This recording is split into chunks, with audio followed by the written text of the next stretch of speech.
در ناحیه واسه روز کارمندان ساحه طب جشن گرفته شد.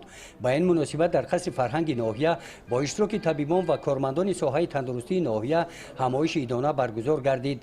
پیش از آغاز جمع آمد ایدانه در این گوشه تجهیزات و دستگاه‌های سیار زمانوی طبی که در بیمارخانه‌های ناحیه برای خدمت رسانی طبی به اهالی سفربر کرده شدند به معرض تماشا گذاشته شده.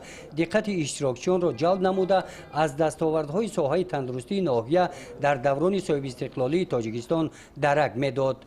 در قسمت رسمی چاره‌بینی جمع آمد تنتنوی بخشیده به روز طبیبان، رئیس ناحیه واسه کارمندان ساحه تندرستی ناحیه را به روز کسبیشان تبریک نموده قید نمودند که در ناحیه 97 مؤسسه تندرستی از جمله 8 بیمارخانه ها، 69 عدد مؤسسه های کمک اولیه طبی و سانیتری، 9 عدد مرکزهای مخصوص گردانیده شده و 11 عدد مرکزهای خصوصی موجود می باشند. در آنها 2350 نفر کارمندان ساحه طب به اهالی خدمت طبی میرسانند. رئیس ناحیه واسه در جنبست برآمدشان از نام طبیبان ذکر نمودند که کارمندان ساحه تندرستی در اجرای وظیفهشان منبع صادقانه با چهره کشاد و مناسبت غمخوارانه همچون وارثان اصیل سینا به اهالی خدمت میرسانند. زیرا روش و آبادی دولت و کشور عزیزمان به سالمی اهالی وابستگی کلان دارد.